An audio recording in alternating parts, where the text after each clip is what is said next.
આ તરફ અમદાવાદ પ્લેન દુર્ઘટના બાદ એક પંચાંગની તસવીર હાલ વાયરલ થઈ રહી છે।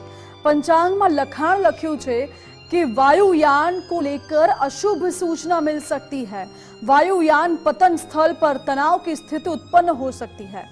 मे में छपाયું હતું આ પંચાંગ, જેમાં જૂનની દુર્ઘટના તરફ ઇશારો હતો। 28મી મે થી લઈને 19મી જૂન સુધી દુર્ઘટના થવાનો ઉલ્લેખ કરાયો હતો આ પંચાંગમાં। પંચાંગ અને શાસ્ત્રની શક્તિ પર લોકો ચર્ચા કરી રહ્યા છે। પંચાંગના આધારે જ ઘણા તજજ્ઞોએ ભવિષ્યવાણી કરી હતી। પોતે કરેલી ભવિષ્યવાણીની પોસ્ટ પણ કરી રહ્યા છે શેર।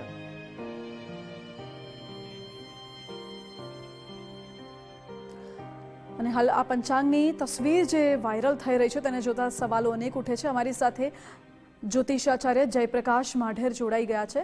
જયપ્રકાશજી, સ્વાગત છે આપનું ગુજરાત ફર્સ્ટમાં। જી નમસ્કાર જી જયપ્રકાશજી, એક આ પંચાંગની તસવીર અત્યારે સામે આવી છે, વાયરલ થઈ રહી છે, જેમાં જે 12 જૂનનો એ દિવસ હતો પહેલાથી જ પંચાંગમાં લખેલું હતું, પહેલાથી જ ઘડાઈ ગઈ હતી ઘડી કે એક મોટી પ્લેન દુર્ઘટના થવાની છે।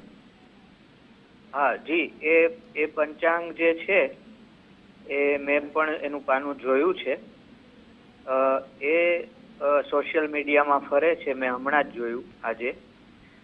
તો એમાં એવું લખ્યું છે કે ઉત્તર ભારતીય પંચાંગ છે અને એમાં એવું લખ્યું છે કે જ્યેષ્ઠ માસ જે છે એમાં 5 મંગળવાર અને 5 બુધવાર હોવાને કારણે આવી કોઈ દુર્ઘટના થશે, એટલે કે વાયુયાનનું પતન થશે, અથવા તો બીજા રાષ્ટ્રનું આવું વાયુ વાહન છે એ આપણી હદમાં એ ઘૂસી જશે અને એને કારણે સંઘર્ષ થશે, આવા શબ્દો એમાં છે। તો એ ઉત્તર ભારતીય પંચાંગ છે અને જેમાં જ્યેષ્ઠ માસ છે એ તારીખ 13મી મે થી શરૂ થાય છે અને એ 11 મે પૂરો થાય છે જ્યેષ્ઠ માસ। અને એ દરમિયાન 5 મંગળવાર અને 5 બુધવાર છે અને એના અનુસંધાને આપણે એવું ગણી શકીએ કે એ જ્યેષ્ઠ માસ પૂરો થયાના વળતા દિવસે આ દુર્ઘટના છે એ બની છે। જયપ્રકાશજી, આજે પંચાંગનો વિડીયો અત્યારે તસવીર જે વાયરલ થઈ રહી છે એમાં 28 મે થી લઈને 19 જૂન સુધી દુર્ઘટનાનો ઉલ્લેખ કરવામાં આવ્યો છે।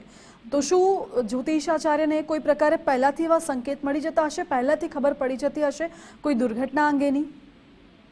હા, એ જો કોઈ અભ્યાસુ જ્યોતિષી હોય, મેદનીય જ્યોતિષના અભ્યાસુ જ્યોતિષી હોય, તો આવી દુર્ઘટના જેમ કે પ્લેન ક્રેશ અથવા રેલવે દુર્ઘટના એની ખબર પડી જતી હોય છે। આપણે ત્યાં આજે દુઃખદ ઘટના બની તારીખ 12મી જૂને, તો એ જો પ્લેનનો સમય થોડો મોડો હોત તો હું એમ માનું છું કે દુર્ઘટના ન બનત, કારણ કે બપોરના 2:29 સુધી જ્વાળામુખી યોગ હતો તે દિવસે અને આ પ્લેન છે એ ઉપડ્યું, ટેક ઓફ કર્યું એણે, એ આ જ્વાળામુખી યોગ સમાપ્ત થાય એ પહેલા કર્યું, એટલે કે બપોરના 1:39 એ હવામાં ગયું અને 5 જ મિનિટની અંદર એ નીચે પડી ગયું, ત્યારે જ્વાળામુખી યોગ ચાલતો હતો। તો મોટે ભાગે આવી જે દુર્ઘટનાઓ થતી હોય છે એમાં કાળ સર્પ યોગ હોય છે, જ્વાળામુખી યોગ હોય છે, દગ્ધ યોગ હોય છે, મૃત્યુ યોગ પણ હોય છે।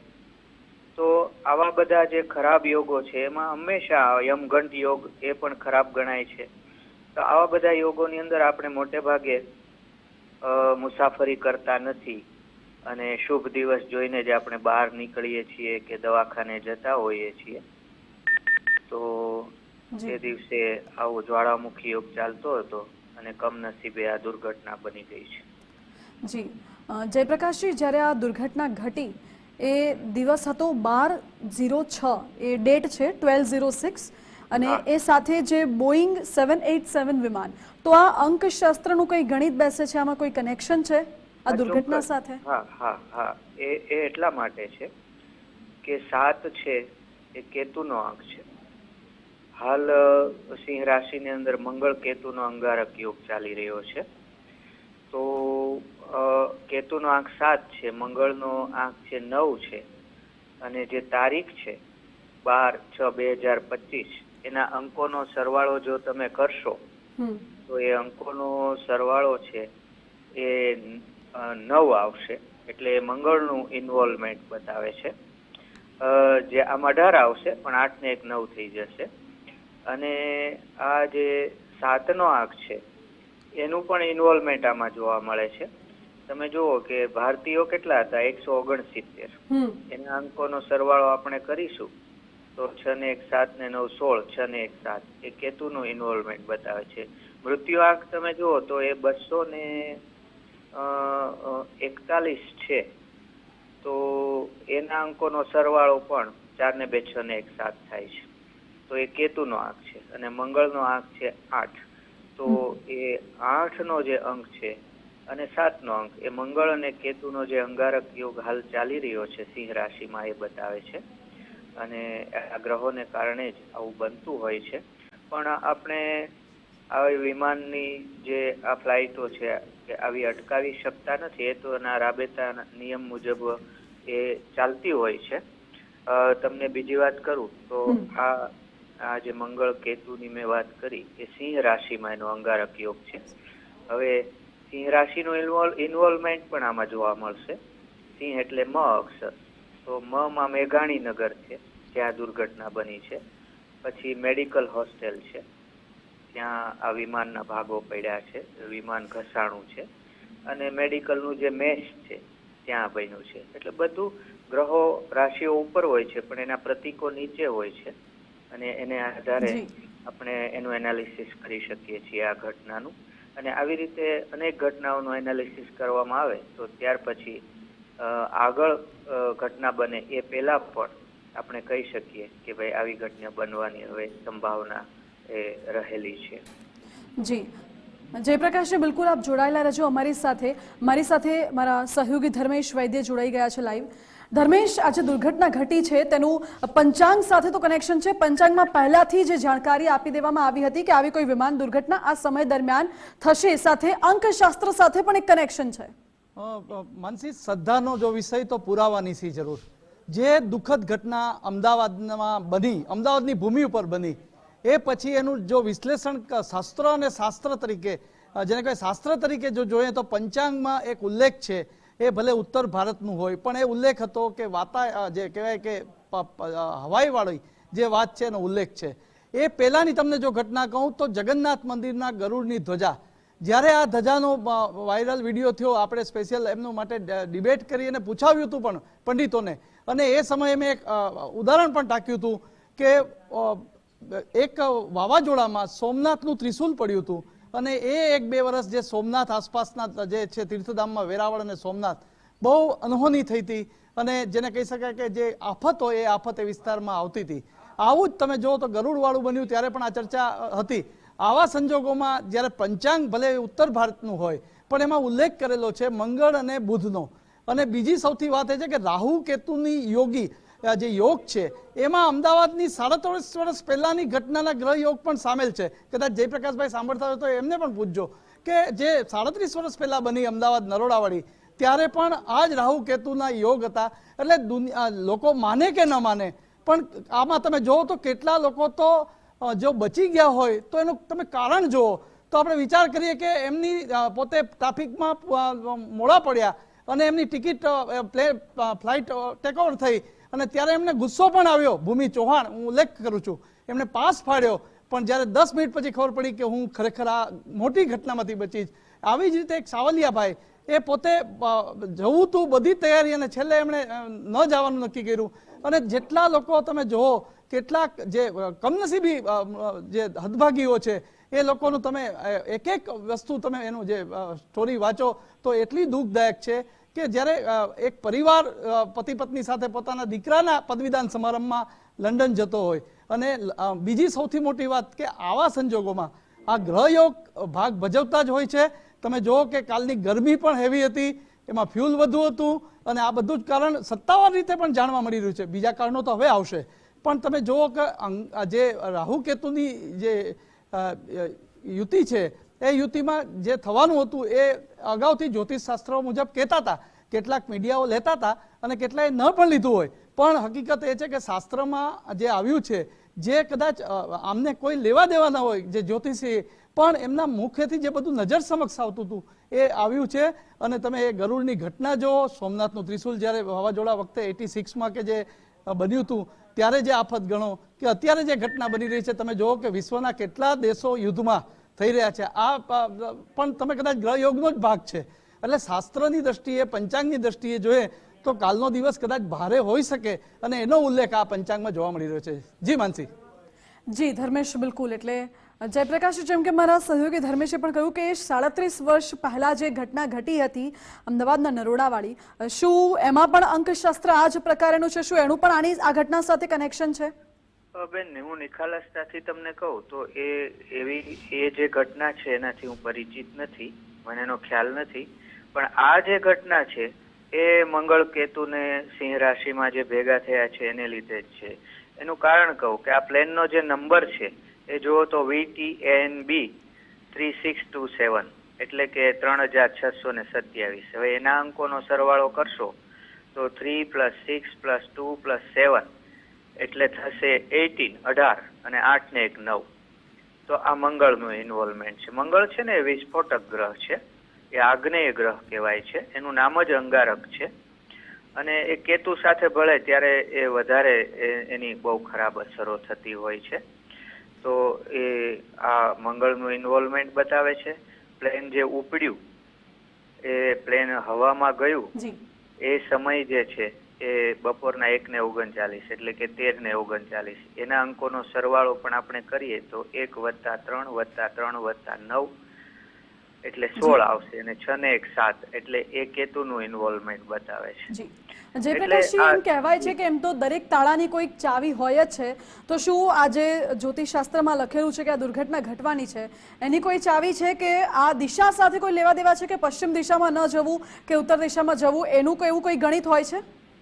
હા, એવું પણ હોય છે કે યોગીની કઈ બાજુ છે, રાહુ કઈ બાજુ બેઠો છે, તો રાહુ કાળમાં ન નીકળવું. પછી મેં આગળ ઉપર આપને કહ્યું કે દગ્ધ યોગ હોય એમાં ન નીકળવું. પંચક હોય તો પંચકમાં દવાખાને ન જવાય, 5 વાર જવું પડે. પંચકમાં શુભ કાર્ય કરાય, કાર લીધી હોય તો 5 કાર થાય, તો એમાં શુભ કાર્ય કરાય પણ લગ્ન ન કરાય, 5 વખત એ બધું થાય. એટલે આવું બધું જ્યોતિષશાસ્ત્ર છે એ બહુ ગહન છે, મુહૂર્ત શાસ્ત્ર, જ્યોતિષશાસ્ત્ર.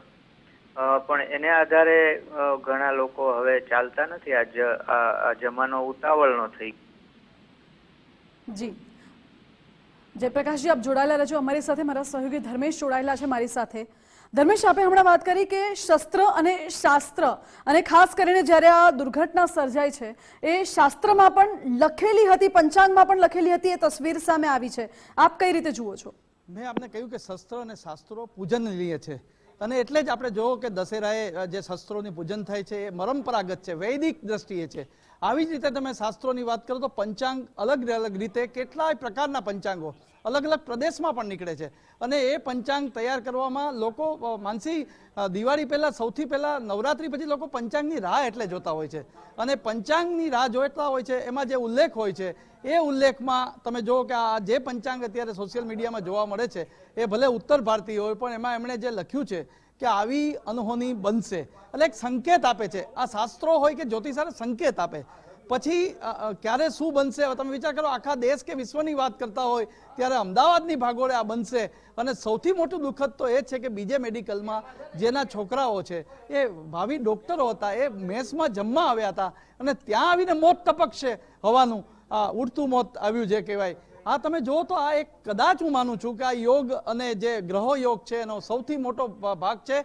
કેટલાક લોકોને વિરોધ થતો હશે પરંતુ આ બધા જ પરિબળ સમયને આધારિત હોય છે, રાશિઓને આધારિત હોય છે. અને આ અત્યારે જે જોવા મળી રહ્યું છે ચક્કર, એ વસ્તુ ચોક્કસ જોવા જોઈએ છે. પછી પાકિસ્તાનનો આપણી સાથેના જે બનાવો જુઓ તમે, ઈરાન ને ઇઝરાયલ બધાને જે આપણી વાતો વિશ્વના દેશોની થઈ રહી છે, ત્યારે અમદાવાદની ઘટના તમે જુઓ કે કોઈને 1 વાગ્યા સુધી સપને ખ્યાલ નહોતો જ્યારે એ લંડનથી 2.5 કલાક પ્લેન મોડું આવ્યું હતું અને ત્યારે આ જ પ્લેન પાછું એસટીની જેમ 1:30 વાગે રવાના થતું હોય.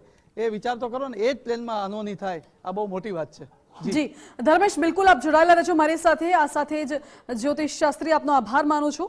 અને આ સાથે હવે જે આ પોસ્ટ અત્યારે સોશિયલ મીડિયામાં ખૂબ વાયરલ થઈ રહી છે એ પંચાંગમાં એવું લખેલું છે કે 28 મે થી લઈને 19 જૂન સુધી કોઈ હવાઈ દુર્ઘટના સર્જાઈ શકે છે. પંચાંગના આધારે જ ઘણા તજજ્ઞો વાતચીત કરી રહ્યા છે, પોતે કરેલી ભવિષ્યવાણી શેર કરી રહ્યા છે. અને આ વચ્ચે એક મોટા સમાચાર અત્યારે મળી રહ્યા છે. અમદાવાદ પ્લેન દુર્ઘટના બાદ જ્યોતિષશાસ્ત્ર ભારે ચર્ચામાં છે. વધુ એક ભવિષ્યવાણી ઇન્ટરનેટ પર વાયરલ થઈ રહી છે. એસ્ટ્રો શર્મિષ્ઠા એકાઉન્ટથી એક્સ પર એક પોસ્ટ કરવામાં આવી હતી. શર્મિષ્ઠા નામના જ્યોતિષશાસ્ત્રીએ ભવિષ્યવાણી કરી હતી. પ્લેન ક્રેશની ઘટના આપણને સહુને ચોંકાવશે. છેલ્લે 5 જૂને એસ્ટ્રો શર્મિષ્ઠાએ ફરી એકવાર આ પોસ્ટ કરી હતી.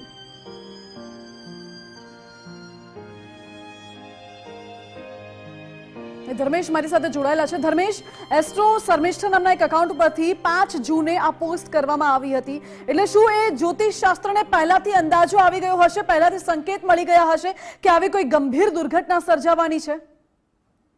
યોગ હોય કે અન્ય યોગ હોય કે ગ્રહની યુતિ હોય, આ જે સામેથી આવતું હોય તો એ જ્યોતિષશાસ્ત્ર જ કહેવાય. અને જ્યોતિષશાસ્ત્રની દ્રષ્ટિએ પછી એ ગુજરાતના હોય કે દિલ્હીના હોય કે મદ્રાસના હોય, આ તમામ લોકો તમે જુઓ કે જે એસ્ટ્રોલોજરે કર્યું છે, જે ટ્વીટ કર્યું છે, ત્યારે પણ એને ઉલ્લેખ કરેલો છે કે આ ઘટના બનશે.